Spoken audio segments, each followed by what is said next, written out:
নমস্কার, বেঙ্গলি কিচেনে আপনাদের সবাইকে স্বাগত।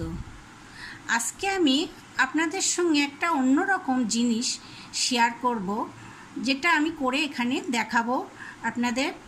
আমি এটা বাড়িতে সবসময় করে থাকি। এই যে ওয়েদার ঠান্ডা গরম, এখন সামনে ঠান্ডা আসছে, এর জন্য বাড়িতে ছোট বড় সবাইয়েরই সর্দি কাশি লেগেই থাকে। তার জন্য এই সিরাপটা আমি বাড়িতে বানিয়ে থাকি, আপনারাও করেন, এটা খুব উপকার পাবেন। আমরা উপকার পাই, এটা আমরা প্রত্যেকেই বাড়িতে ব্যবহার করি। আমার 2 বছরের নাতি আছে, তাকেও এটা আমরা খাওয়াই, এটা দিয়ে খুব কাজ হয় এই সিরাপটা। তাই আপনারা দেখতে থাকুন আমার ভিডিও। এটা সম্পূর্ণ আপনারা না দেখলে বুঝতে পারবেন না, সম্পূর্ণ দেখুন। সিরাপটা করতে কি কি লাগছে আমরা দেখে নিই। এখানে বাকস পাতা আছে, 8 থেকে 10 পিস বাকস পাতা লাগবে। এখানে মাঝারি সাইজের পাতাগুলো বলে আমি 10 পিস নিয়েছি।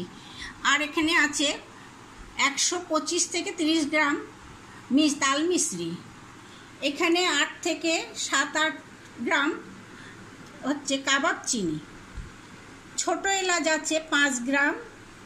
এখানে যষ্টি মধু আছে 5 গ্রাম। ছোট এলাচ আছে এখানে 6 পিস। গোলমরিচ আছে এখানে 5 পিস।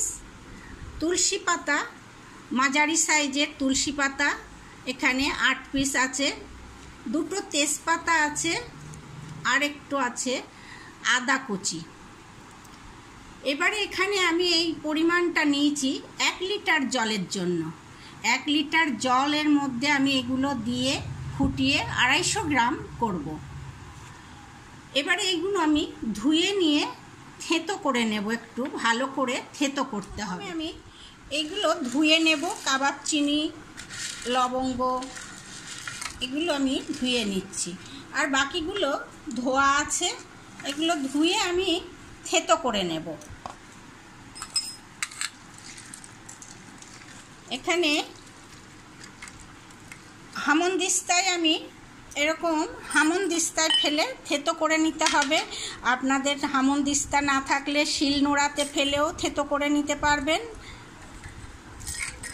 আদাটাও আমি দিয়ে দেব,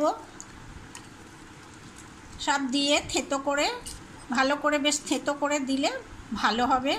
আপনারা ভিডিও দেখতে থাকুন, লাইক করুন, শেয়ার করুন, আর আমার চ্যানেল সাবস্ক্রাইব করতে ভুলবেন না। থেঁতো করা হয়ে গিয়েছে, এইভাবে থেঁতো করে নিয়ে এইবারে আমি একটা হাঁড়ি বসিয়েছি। এই হাঁড়িতে আমি 1 লিটার জল দিচ্ছি।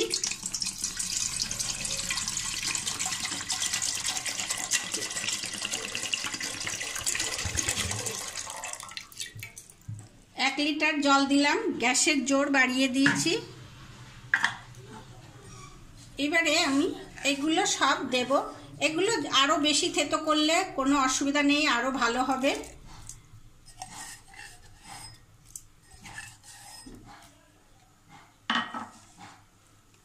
তুলসীর পাতাগুলো এখানে ছিঁড়ে দিয়ে দিলাম,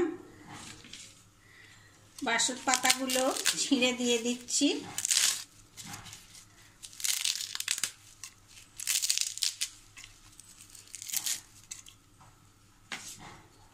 দুটো তেজপাতা আর তাল মিশ্রি দিয়ে দিলাম। এটাকে এবারে ঢাকা দিতে হবে। ঢাকা দিয়ে আমি ফোটাবো। এখানে 1 লিটার জল ফুটিয়ে আমি 250 করব। 250 গ্রাম রেখে তারপরে আমি জলটাকে ছেঁকে নেব।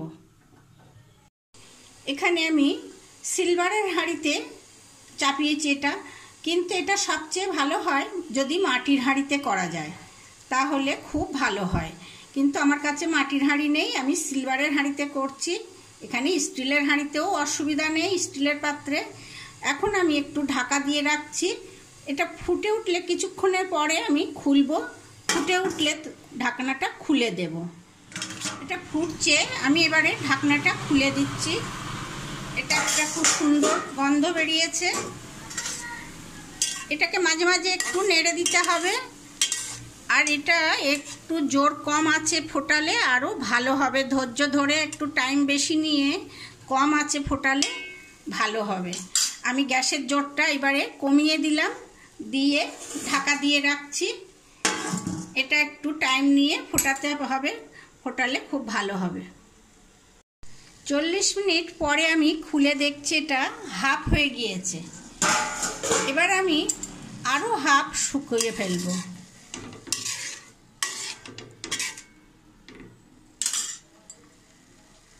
আবার আমি ঢাকা দিয়ে রাখছি, এটাকেও আরও হাফ করে ফেলবো। আমার এই সিরাপটা হয়ে গিয়েছে। 1 লিটার জল আমি শুকিয়ে 4 ভাগের 1 ভাগ করে ফেলেছি। এইবারে আমি এটাকে গ্যাস অফ করে দিয়ে ঠান্ডা করতে দেব। ঠান্ডা করে নিয়ে তারপরে ছেঁকে নেব এটাকে।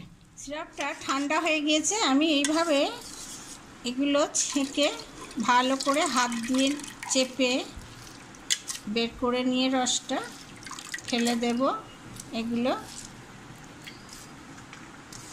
তুলে ফেলে তারপরে আমি একটা ছাঁকনিতে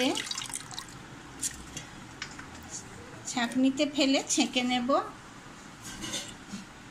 ছাঁকনির ওপরে একটা কাপড় দিয়ে, পরিষ্কার কাপড় দিয়ে এইভাবে ছেঁকে নিচ্ছি।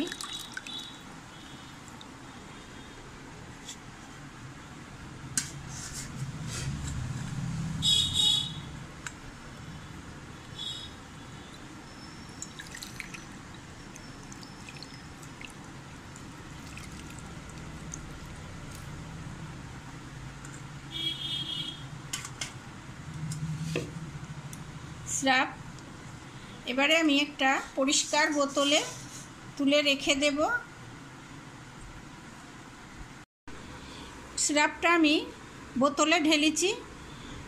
এই রকম বোতলে এই ঢাকনার, বড়রা 2 ঢাকনা খাবে, ছোটরা 1 ঢাকনা।